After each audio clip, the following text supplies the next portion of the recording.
This course comprises a book entitled Persian Language Teaching. In Persian آموزش زبان فارسی. تمرین 89. داستان زیر را بخوانید. درست دیدن و درست شنیدن. نه، من هرگز آقای خردمند را فراموش نمی کنم. سال هاست که او را ندیدم. در آن وقت که من در کلاس سوم دبستان درس می خواندم، آقای خردمند معلم من بود.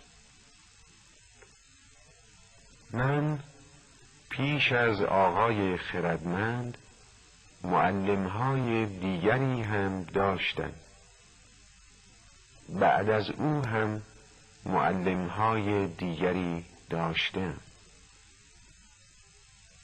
ولی هنوز هر وقت که درباره مدرسه و درس و معلم فکر می کنم، به یاد آقای خردمند می افتم. آقای خردمند در آن سال که معلم من بود چیزهای بسیاری به من یاد داد که در همه عمر به دردم خوردند. ولی حالا وقتی که فکر می کنم می بینم که بهترین چیزی که او به من یاد داده است دیدن و شنیدن است. در حقیقت آقای خردمند درست نگاه کردن و درست گوش دادن را به من یاد داد. روزهای آخر اسفند بود. یک روز آقای خردمند به کلاس ما آمد. از ما پرسید حالا چه فصلی است؟ همه با هم گفتیم زمستان. آقای خردمند گفت جواب شما درست است، ولی من اگر به جای شما بودم جوابی از این کاملتر می دادم. می گفتم که آخر زمستان است و بهار دارد می آید. حالا بگویید از کجا می فهمیم که بهار دارد می آید؟ محمود گفت معلوم است. چند روز دیگر عید نوروز است و عید نوروز روز اول بهار است. آقای خردمند گفت آری، من میدانم که بهار دارد می آید، برای اینکه نشانه‌های آن را دیدم. شما هم اگر درست نگاه کنید نشانه‌های بهار را می بینید. 2 روز به شما وقت می دهم. سعی کنید که نشانه‌ای از بهار ببینید یا بشنوید. بعد آن نشانه را به کلاس بیاورید یا آن را برای ما بگویید. جنگل کوچکی در نزدیکی خانه ما بود. از کلاس که بیرون آمدم با خود گفتم امروز عصر به جنگل می روم و نشانه‌ای از بهار پیدا می کنم. عصر آن روز نتوانستم به جنگل بروم.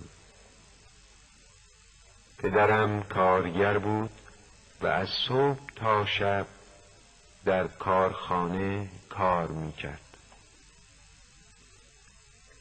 چند روز بود که حال مادرم خوش نبود. آن روز عصر او میخواست پیش پزشک برود. ناچار من در خانه ماندم تا از برادر و خواهر کوچکترم نگهداری کنم.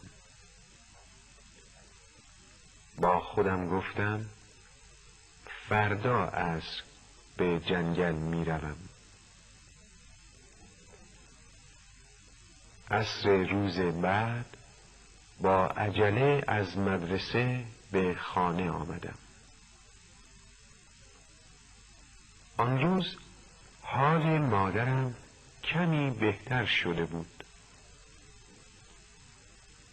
مادرم از صبح زود مشغول کار شده بود. 2 اتاقی را که ما در آنها زندگی می کردیم تمیز کرده بود.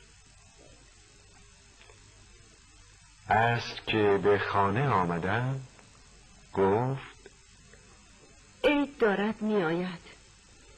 زیرزمین خانه کثیف و پر از آشغال است. من امروز اتاقها را تمیز کرده ام. کمی از آشغالهای توی زیرزمین را هم بیرون آورده ام.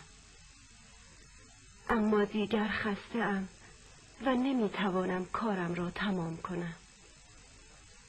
خواهش می کنم اگر ممکن است زیرزمین را تمیز کن. خواستم بگویم که نمی توانم. میخواهم به جنگل بروم و نشانه ای از بهار پیدا کنم.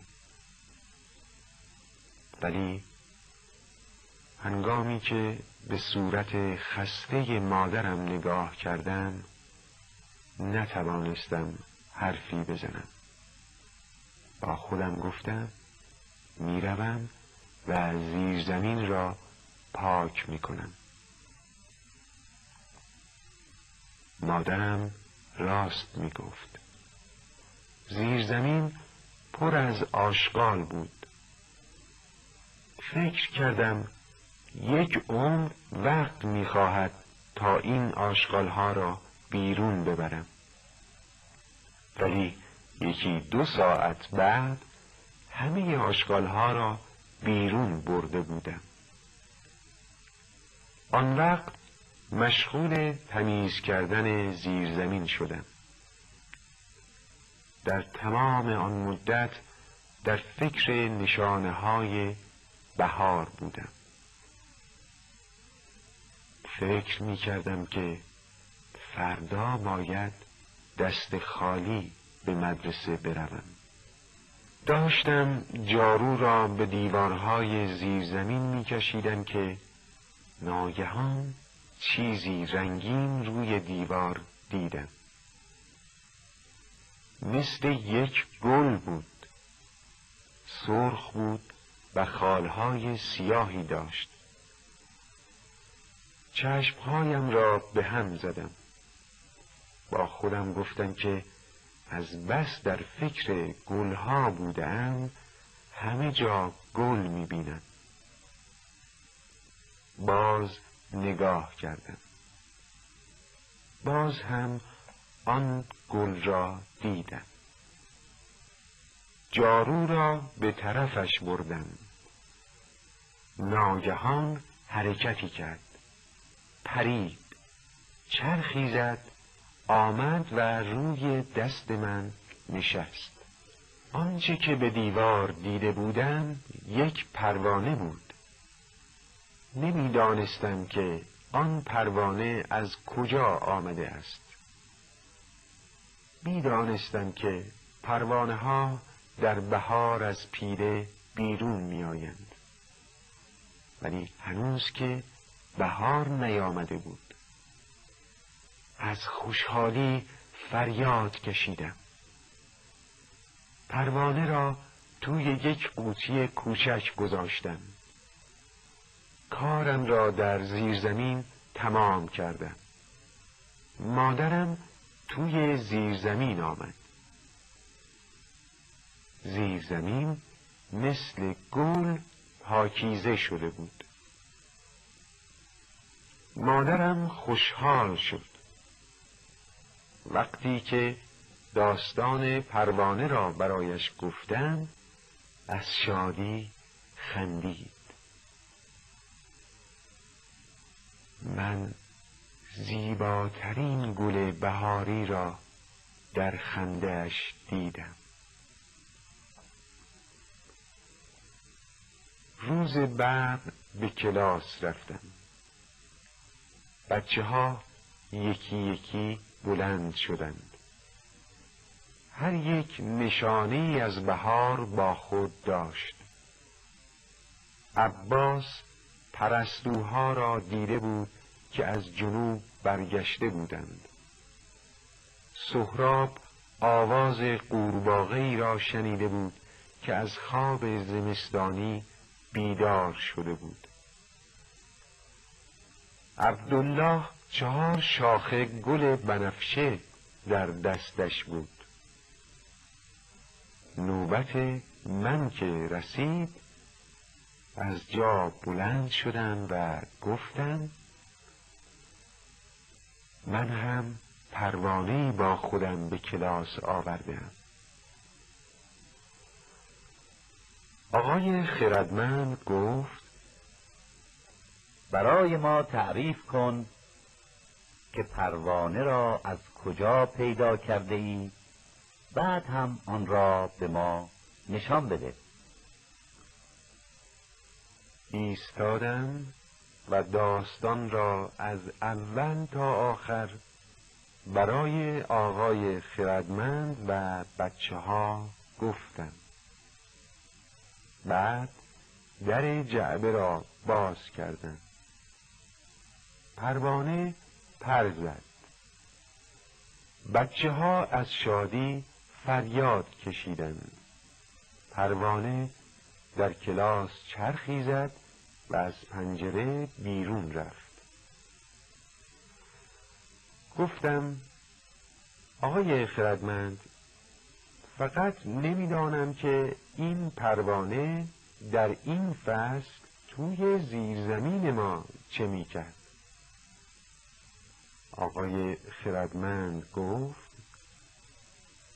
این پروانه از پروانه‌هایی است که زمستانها در جای نمدار و تاریک میخوابند و بهار بیدار میشوند. این پروانه دیروز از خواب زمستانی بیدار شده است. آقای خردمند کمی ساکت ماند و بعد گفت بله بچه‌های من، اگر درست نگاه کنید و درست بشنوید خیلی چیزها میبینید و خیلی چیزها میشنوید.